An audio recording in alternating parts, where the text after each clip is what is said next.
পরিবর্তন করুন নিজেকে। সময় এসে গেছে এবার নিজেকে পরিবর্তন করার। এক বিখ্যাত লোক একবার বলেছিলেন তিনি প্রাইমারিতে 2বার ফেল, মাধ্যমিকে 3বার, ভার্সিটি ভর্তি পরীক্ষায় 3বার ফেল, চাকরির জন্য পরীক্ষা দিয়ে 30 বার ব্যর্থ হয়েছি আমি।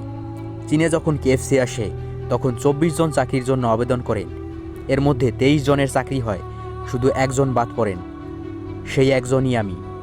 এমনও হয়েছে কোথাও চাকরির জন্য 5 জন আবেদন করেছেন, তার মধ্যে 4 জনেরই চাকরি হয়, বাদ পড়েছি শুধু আমি। এই কথাগুলো বলেছিলেন পৃথিবীর অন্যতম শ্রেষ্ঠ ধনী জ্যাক মা। জীবনের অল্প কয়েকটি ব্যর্থতায় আপনি যখন হতাশ হয়ে পড়েন তখন আমি জ্যাক মাকে তুলে নিয়ে এসে আপনাকে বলছি তিনিই সেই ব্যক্তি যাকে ব্যর্থতা পরাজিত করতে পারেনি, বরং তিনি ব্যর্থতাকে পরাজিত করে ইতিহাসের পাতায় সফল হয়ে গেলেন। মহানায়কের জন্ম তখনই হয় যখন ব্যর্থতা তাকে ঘিরে রাখে, আশাবাদী মানুষেরাও তার প্রতি আশা ছেড়ে দেয়, কাছের মানুষগুলোও দূরে সরে যায়, কিন্তু একদিন সবাইকে চমকে দিয়ে সেই ব্যর্থ ছেলেটি হয়ে যায় শীর্ষ সফল। কি ভাই, সিনেমার গল্প মনে হচ্ছে? 34তম BCS এ সবার শীর্ষে থাকা ওয়ালিদ 33তম BCS এ প্রিলিতে টিকতে পারেনি। 30তম BCS এ প্রথম হওয়া ব্যক্তির অনার্স শেষ হওয়ারই কথা ছিল না, যাও অনার্স শেষ হলো তাও আবার 2.74 নিয়ে।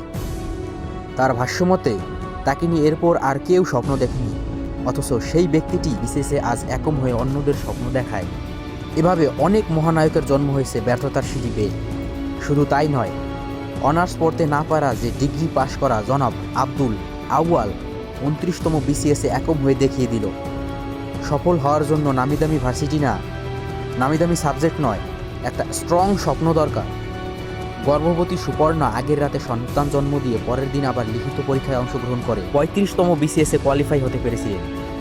9 মাসের গর্ভবতী সুপর্ণা যদি 35তম BCS এ প্রতিদিন 3 ঘন্টা লিখিত পরীক্ষা দিতে পারে, শুধু তাই নয়, শেষ পরীক্ষার আগের দিন রাতে সন্তান জন্ম দিয়ে আবার পরের দিন অসুস্থ শরীরে 3 ঘন্টা লিখিত পরীক্ষা দিয়ে মেধা তালিকায় 11তম হতে পারে, তবে ইতিহাসের পাতায় আর কি এমন অসাধ্য থাকতে পারে?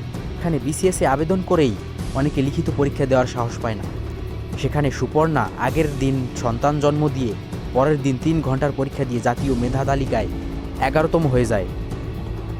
এই মুহূর্তে যদি আমি আপনার সাথে হ্যান্ডশেক করে বলি উল্টে দিয়ে ভাগ্য চাকা, চলুন নিজেরাই একই ভাগ্যরেখা, তবে কি হাত গুটিয়ে বসে থাকবেন, নাকি দাঁতের সাথে দাঁত চেপে হাত তুলে বলবেন ইয়েস আমি অবশ্যই পারবো? যখনই হতাশ হবেন তখনই হতাশাকে চ্যালেঞ্জ করে দিয়ে গর্জে উঠে বলবেন I will win, not immediately but definitely. Thank you for watching.